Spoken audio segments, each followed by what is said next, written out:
ಒಬ್ಬ ಸ್ವಾಮಿಗಳನ್ನ ಮನೆ ಕರ್ಕೊಂಡು ಹೋಗಿ ಪೂಜೆ ಮಾಡೋದು ತುಂಬ ಕಷ್ಟ. ಮತ್ತು 108 ಸ್ವಾಮೀಜಿಗಳನ್ನ ಕರೆದು ಕೋಲ ಶಾಂತೇಶ್ವರ ಸ್ವಾಮೀಜಿ ಮಠದ ಸ್ವಾಮೀಜಿ ಯಾವ ರೀತಿಯಾಗಿ ಇವ್ರನ್ನ ಮ್ಯಾನೇಜ್ ಮಾಡ್ತಾರೆ ಅಂತ. ಆಮೇಲೆ ಕಾರ್ಡಲ್ಲಿ ನೋಡಿದೆ ನಾನು, ಅಲ್ಲಿ ವಿರಕ್ತ ಮಠ ಅಂತ ಇತ್ತು. ವಿರಕ್ತ ಮಠ ಅಂದರೆ ಸಹಜವಾಗಿ ಅವರು ಜಾಸ್ತಿ ನಿರೀಕ್ಷೆ ಇರೋದಿಲ್ಲ, ಸಹಜವಾಗಿ ಜಾಸ್ತಿನೇ ಇರೋದಿಲ್ಲ. ಹಾಗಾಗಿ 108 ಅಲ್ಲ 1008 ಜನ ಬಂದರೂ ಕೂಡ ವಿರಕ್ತರನ್ನು ಮೇಂಟೈನ್ ಮಾಡೋಕ್ಕೆ ಅವಕಾಶ ಇರುತ್ತೆ ನಮಗೆ.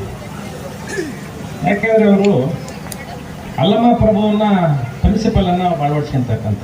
ಅಲ್ಲಮ್ಮ ಪ್ರಭು ಏನು ವಚನ ಮಾಡಿದಾರ, ಬಸವಣ್ಣನ ವಚನದ ಜೊತೆಗೆ ಅಲ್ಲಮ್ಮ ಪ್ರಭುಗಳ ವಚನದಿಂದ ಜಾಸ್ತಿ ಪ್ರಭಾವಿತರಾದವರು ವಿರಕ್ತರಾಗಲಿಕ್ಕೆ ಅನೇಕ ಬಾರಿ ಸಾಧ್ಯವಾಗುತ್ತೆ.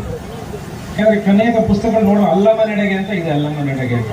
ಅವರು ಒಂದು ವಚನಗಳನ್ನ ಕೇಳಿದ್ರೆ ಗೊತ್ತಾಗುತ್ತೆ. ಅವರು ಒಂದು ವಚನ ಹೇಳ್ತಾರೆ, ಅವ್ರು ಯಾವುದಕ್ಕೂ ಅಷ್ಟೇನು ಇಂಪಾರ್ಟೆನ್ಸ್ ಕೊಟ್ಟಿರಲಿಲ್ಲ ಅಂತೇಳಿ. ಹಿಡಿಬೇಕು ಅಂದರೆ ಹಾಕೊಂಡೇ ಹಿಡಿಬೇಕು ಅವನು, ಅಷ್ಟು ಕಷ್ಟ ಇದೆ ಸ್ಟೇರಿಂಗ್ ಹಿಡಿಯೋದು. ಗೊತ್ತಾಯ್ತು ನಿಮಗೆ, ಟ್ರ್ಯಾಕ್ಟರ್ ಸ್ಟೇರಿಂಗ್ ಹಿಡಿಯೋದು ತುಂಬಾ ಕಷ್ಟ ಇದೆ. ಇದ್ರೆ ಮಾತ್ರ ಸ್ಟೇರಿಂಗ್ ಹಿಡಿಯಕ್ಕೆ ಸಾಧ್ಯ ಇವತ್ತು. ಅಂತದ್ರಲ್ಲಿ ಸ್ವಾಮೀಜಿಗಳು 3 ಟ್ರ್ಯಾಕ್ಟರ್ ಮೆತ್ತು ಮಾಡಿದಾರಂತೆ. ಅಂದ್ರೆ ಅಷ್ಟು ಹೊಡೆದು ಇವತ್ತು ಕೂಡ ಟ್ರ್ಯಾಕ್ಟರ್ ಹೊಡಿತಾ ಇದಾರೆ. ಬೆಳಗ್ಗೆ 5ರಿಂದ ಹೋಗಿ ಹೊಲಗಳಿಗೆ ನೀರು ಬಿಡ್ತಾ ಇದ್ದಾರೆ. ಕಾಯಕ ಯೋಗಿಗಳು, ಪರಂಟಮಠ ಶ್ರೀಗಳು ಹೇಳಿದಾಗ ಕಾಯಕ ಯೋಗಿಗಳು. ಅವ್ರಿಗೆ ಯಾವ್ದು ಅವಾರ್ಡ್ ಕೊಟ್ಟರು ಕೂಡ ರೈತ ಸ್ವಾಮೀಜಿಗಳಿಗೆ ಅವಾರ್ಡ್ಗಳಿಗಿಂತ ಅವರ ಕಾಯಕನೇ ಮೇಲಾಗಿದ್ದು. ಯಾಕಂದ್ರೆ ಆ ಬಸವಣ್ಣನ ತತ್ವದಲ್ಲಿ ಇರ್ತಕ್ಕಂಥದ್ದು ಮೇಲಾಗಲೊಲ್ಲೆ ಕೀಳಾಗಲೊಲ್ಲೆ.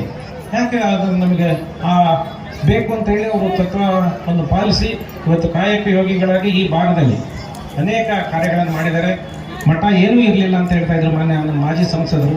ಇವತ್ತು ಈ ಹಂತಕ್ಕೆ ಮಠಗಳನ್ನು ತರಲಿಕ್ಕೆ, ಬೆಳೆಸಲಿಕ್ಕೆ ಅವರು ಒಂದು ಸ್ವಂತ ದುಡಿಮೆಯಲ್ಲಿ ಒಳ್ಳೊಳ್ಳೆ ಮಠಗಳನ್ನು, ಮಕ್ಕಳಿಗೆ ಶಿಕ್ಷಣ, ಈ ರೀತಿಯ ಒಂದು ಧಾರ್ಮಿಕ ಪ್ರಚಾರವನ್ನು ಮಾಡ್ತಾ ಇದ್ದಾರೆ ಈ ಭಾಗದಲ್ಲಿ. ಅವರಿಗೆ ನಮ್ಮೆಲ್ಲರ ಪರವಾಗಿ ನಾವು ಒಳ್ಳೆಯ ಚಪ್ಪಾಳೆಯನ್ನು ನಾನು ಅವರಿಗೆ ಸಲ್ಲಿಸ್ತೇನೆ. ಆಮೇಲೆ ಅದೇ ರೀತಿಯಾಗಿ ಅವರ ಮಠದಲ್ಲಿ ಇದೇ ರೀತಿಯಾಗಿ ಧಾರ್ಮಿಕ ಕಾರ್ಯಗಳು ಮುಂದುವರಿಲಿ. ಇಲ್ಲಿ ಈ ಭಾಗದ ಎಲ್ಲ ಜನಗಳಿಗೆ, ಯಾವುದೇ ಮಠಗಳಿಗೆ ಜಾತಿ ಭೇದಗಳು ಇರೋದಿಲ್ಲ. ಮಠಗಳಿಗೆ ಭಕ್ತರು ಮತ್ತು ಸ್ವಾಮೀಜಿಗಳು ಎರಡೇ ಇರಬೇಕು, ರಿಲೇಷನ್ಸ್.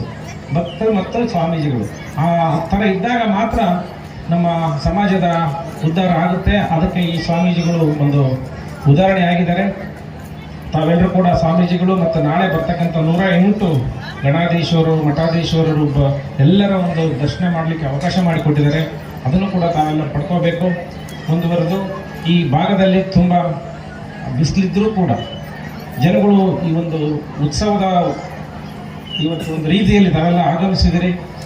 ನಾವು ಅನೇಕ ಬಾರಿ ಈ ಮಠದಲ್ಲಿ ಓದಿರ್ತಕ್ಕಂಥ ಶಿಷ್ಯರು